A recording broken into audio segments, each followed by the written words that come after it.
Comme vous savez, la macroéconomie, c'est généralement un cadre d'analyse qui est censé expliquer de manière cohérente les problèmes socio-économiques du moment, bien sûr en vue d'y apporter des solutions. Un bon paradigme comporte pratiquement trois pôles. Il y a le pôle de l'environnement réel, qui notre en rapport avec la réalité des faits, et l'on considère comme étant meilleur. C'est ça qui se passe. La réalité, la théorie et la politique. Il y a eu rupture entre la réalité que l'on vit.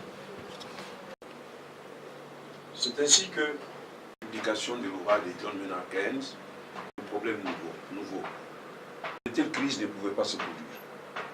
Parce que le marché, grâce en particulier à la flexibilité des prix sur l'offre, visiblement, l'excès de l'offre, les salaires ont baissé, les prix ont diminué, mais on n'a pas pu trouver des solutions. C'est dans ces contextes-là que les nouveaux problèmes qui correspondent à la réalité de tout à l'heure, c'était le problème des sous-emploi. Que le paradigme classique n'était pas capable d'expliquer. C'est dans ces contextes-là qu'est apparue la théorie keynésienne. Mais la théorie keynésienne a eu ce qu'on appelle les 30 glorieuses, c'est-à-dire lorsqu'on l'a mise en application du point de vue politique et économique, elle a permis aux économies occidentales de connaître une période d'expansion durable pendant presque 30 ans. C'est ce qu'on appelle les 30 glorieuses. Mais l'excès justement du recours à la théorie keynésienne, qui prône l'intervention de l'État entre la théorie régnante et la nouvelle réalité. Bien sûr, on a amendé un peu cette théorie keynésienne grâce à d'autres apports, comme l'apport de Phelps, qui a introduit justement l'arbitrage entre le chômage et l'inflation, et s'enrichit quelque peu le modèle. Parce que cette théorie a permis finalement aux macroéconomistes de montrer qu'il y avait moyen de combattre les fluctuations de l'activité économique si on intervenait correctement, mais à condition de choisir entre le chômage et l'inflation. Malheureusement, cette théorie a été aussi battue en brèche quelques temps après parce que les néoclassiques, particulièrement ceux qu'on a appelés les monétaristes, ont démontré que l'arbitrage, les choix entre le chômage et l'inflation n'était possible que si on ne prenait pas en compte, par exemple, les problèmes des anticipations. Dès l'instant où on prend en compte les anticipations, en particulier la politique monétaire, peut ne pas être efficace. Et voilà, à ce moment-là est née ce qu'on appelait la contre-révolution monétariste. En fait, les monétaristes sont classés parmi les néoclassiques à cause des conclusions auxquelles ils sont arrivés qui prônaient la non-intervention de l'État. Bon, ceci a duré, il y a eu aussi d'autres amendements. Ceux qui ont critiqué la théorie keynésienne du point de vue de la relation inflation-chômage ont enrichi la critique de Friedman qui portait essentiellement sur la prise en compte des anticipations adaptatives. Il y a une nouvelle vague d'économistes, des jeunes, qui vont introduire la notion d'anticipation rationnelle, l'inutilité de l'intervention de l'État en matière de politique économique. Donc, ceci va tout doucement conduire à des courants. Des courants keynésiens, on est allé au néoclassique, des néoclassiques au nouveau classique, des nouveaux classiques au nouveau keynésien. Flexibilité des prix, il a donné lieu en fait au modèle d'offres agrégées, de demandes agrégées, mais un peu plus tard, ils évoluent en fonction de l'environnement. Ils évoluent aussi en fonction de leur utilité sur le plan pratique à être remplacés. Aujourd'hui, on pense qu'il y a quand même un certain consensus. Les acteurs sont les mêmes. Au plan microéconomique, c'est les ménages consommateurs, c'est les firmes qui produisent des biens, mais au plan macro, ce sont les mêmes, à cause de leurs décisions, que nous pouvons parler des problèmes de l'emploi, du chômage, de l'inflation, etc. Donc, il y a eu recentrage. Le modèle qu'on utilise maintenant pour la recherche et l'enseignement, ce sont les modèles d'équilibre général, stochastique et dynamique. mais qui sont enrichis par les apports des uns et des autres. Comme je dirais tout à l'heure, les bons modèles qu'on accepte aujourd'hui, c'est le modèle néo-keynésien, qui greffe sur le modèle d'équilibre général d'inspiration classique certaines rigidités de prix, des salaires, pour reproduire en fait la nécessité de l'intervention des politiques macroéconomiques. Alors aujourd'hui, on pense que, excusez-moi, ce modèle d'équilibre général est une avancée, mais ça ne résout pas totalement le problème. Ce sont des modèles qui sont perfectibles, ce sont des modèles qui sont essentiels pour l'avenir de la macroéconomie, mais à condition qu'ils remplissent au moins 4 critères. Le premier critère, il faut que ces modèles soient structurellement cohérents avec la vision institutionnelle. Le deuxième critère, il faut que ces modèles puissent se fournir scientifiquement un support crédible en matière de communication des effets intertemporels des mesures que l'on prend aujourd'hui sur le plan politique. Et pour ces deux premiers critères, on peut penser que c'est ça qui fait que les modèles d'équilibre général, stochastique et dynamique se sont imposés. Parce qu'ils remplissent correctement les deux critères. Mais les économistes ne s'intéressent pas seulement à expliquer à la théorisation. Les économistes doivent servir aussi à trouver des solutions à des problèmes concrets.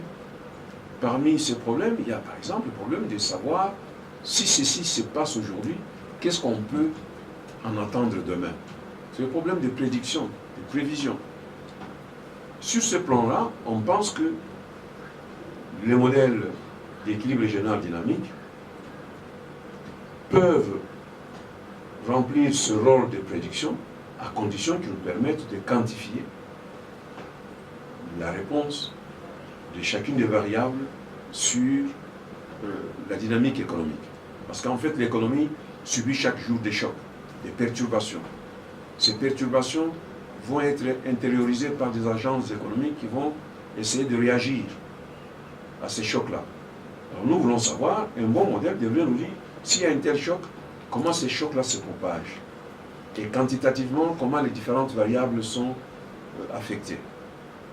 Ça, ce sont des éléments qui permettent visiblement de rendre le modèle utile, prédire les conséquences des chocs. Et pourquoi pas indiquer aussi quelles seraient les mesures alternatives que les décideurs devraient prendre pour faire face aux chocs auxquels l'économie est soumise. De recherche, il faudrait d'abord lever cet équivoque. Quand on parle de recherche, très souvent on prend, et parmi les préalables, celui qui va faire une recherche à caractère macroéconomique devrait d'abord jouir d'une bonne formation en analyse, en théorie économique, et pourquoi pas en méthode quantitative. Aujourd'hui, c'est incontournable. Bien sûr que la théorie est incontournable, les méthodes quantitatives sont incontournables, mais encore plus aujourd'hui, le maniement de l'outil informatique est aussi incontournable. Parce que de tels modèles, on ne peut pas les résoudre manuellement. Il faut avoir des logiciels qui nous donnent des raccourcis. Mais pour utiliser correctement ces logiciels, il faut aussi avoir une certaine culture informatique. On commence d'abord par observer les faits que l'on va théoriser. Donc, ce qu'on a observé, à quoi si nos hypothèses sont confirmées, vraiment la théorie en question. Mais les méthodes supposent qu'on ait des outils aussi appropriés. Supposent qu'on ait des techniques. Donc, je parlais ici des outils informatiques, outils statistiques, économétriques, tout ce qu'on utilise aujourd'hui. Donc, le rôle, justement, de la recherche, c'est non seulement d'expliquer ce que l'on observe comme régularité, mais aussi de pouvoir, le cas échéant, reproduire ce qu'on a considéré comme régularité. L'expérience aujourd'hui, la même expérience, ils peuvent la reproduire 6 mois plus tard, ils peuvent la reproduire au nord comme au sud du continent, mais nous autres économistes, la recherche en économie, c'est une recherche qui doit permettre d'une certaine, en quelque sorte, synthétiser le processus de recherche. On a compris que les économistes procèdent par la modélisation. Donc la modélisation n'est pas autre chose qu'une sorte de schématisation. On simplifie la réalité pour aller à l'essentiel.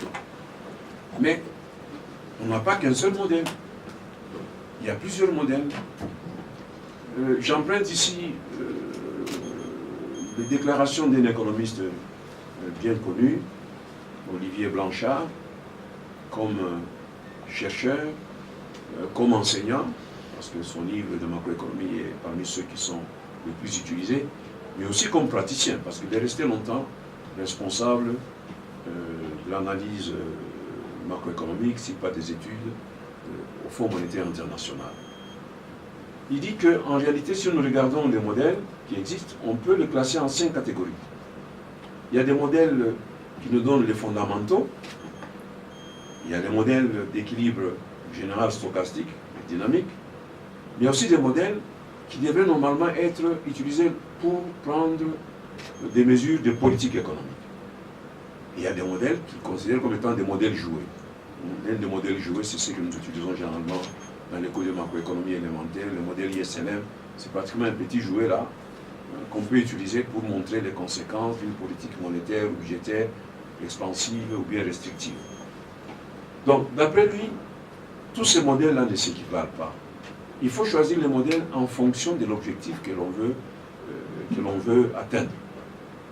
Il y a d'autres économistes qui disent, mais en fait, le problème c'est de savoir, est-ce que nous voulons faire de l'économie une science comme les autres sciences, tout à fait rigoureuse, ou est-ce que nous voulons plutôt utiliser l'économie pour résoudre des problèmes concrets de la réalité?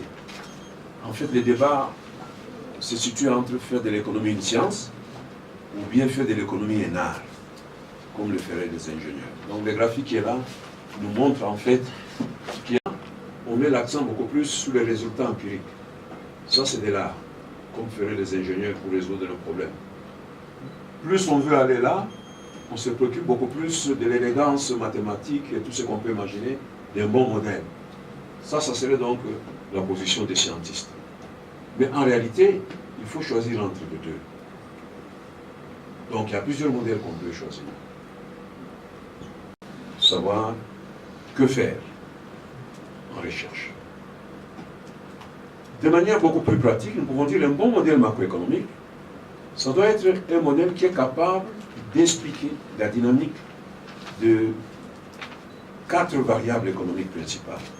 Par exemple, comment évolue le PIB réel, comment évoluent les niveaux de prix, qu'est-ce qui est à l'origine du chômage, pourquoi les taux d'intérêt augmentent ou diminuent à court terme.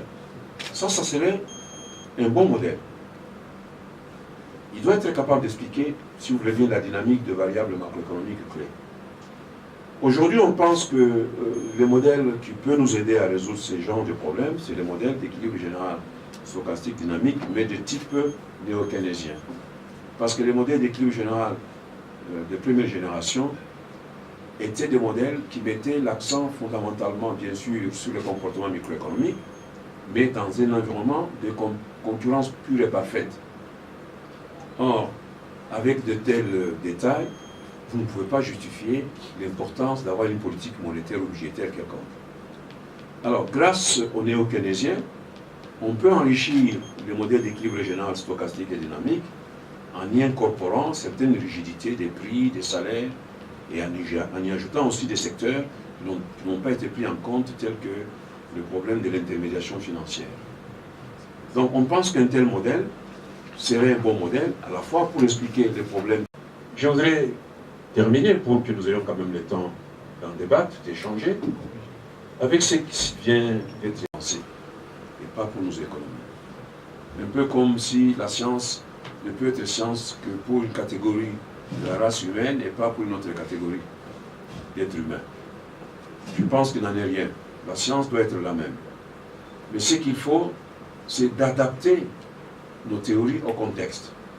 Les modèles d'équilibre général dynamique et stochastique peuvent effectivement être utilisés pour éclairer les débats et pourquoi pas éclairer aussi la prise de décision. Mais pourvu que nous puissions reproduire dans ces modèles-là certains traits que nous considérons comme étant caractéristiques de nos économies. Nous en avons cité quelques-uns dans l'ouvrage qui vient de sortir. Par exemple, la plupart des économies en développement, y compris la nôtre, ce sont des petites économies ouvertes, c'est-à-dire qui n'ont pas de prise sur les systèmes de prix au plan international. Nous vendons le cuivre, mais ce n'est pas nous qui fixons les prix du cuivre. Mais nous subissons les conséquences de la chute, par exemple, du prix du cuivre, etc. Il y a, comme autre aspect, les investissements directs étrangers jouent quand même un rôle important. Les aides étrangères, elles sont procycliques dans nos économies. Ça, ce sont des caractéristiques dont nous pouvons, auxquelles nous pouvons nous intéresser pour améliorer donc la modélisation. Nos économies sont faiblement bancarisées et, qui plus est, dollarisées. Il y a le cas de l'économie congolaise qui est dollarisée à plus de 90%. Le secteur informel est prédominant. Le gros de l'activité économique se déroule dans ces secteurs-là, plus de 90%. Sans oublier aussi le problème des institutions. On ne peut pas ne pas prendre en compte la dimension politique, qui est tout à fait importante. Et là, on n'a pas besoin de nous faire un dessin ici pour comprendre que les institutions jouent un rôle important. Comme aujourd'hui, nous parlons élection, mais tout semble maintenant être gelé, parce qu'on ne sait pas quelle sera la suite des élections. Les investisseurs attendent, et en fait, nous tous, nous sommes, comment dirais-je, accrochés à ce qui va se passer au plan institutionnel. Donc la qualité des institutions commande aussi l'efficacité des mesures que nous prenons. Tout ça, ce sont des éléments qui peuvent être modélisés en partant des modèles d'équilibre général qui sont utilisés ailleurs. Mais le grand défi qui nous reste, c'est d'abord d'introduire la connaissance de ces modèles-là, de réduire l'écart qui existe entre le renseignement, mais aussi la recherche telle qu'elle s'est fait aujourd'hui à travers les universités les plus avancées au plan mondial. Donc voilà les quelques points que je voulais évoquer rapidement et soumettre à notre débat de ce jour, et je vous remercie.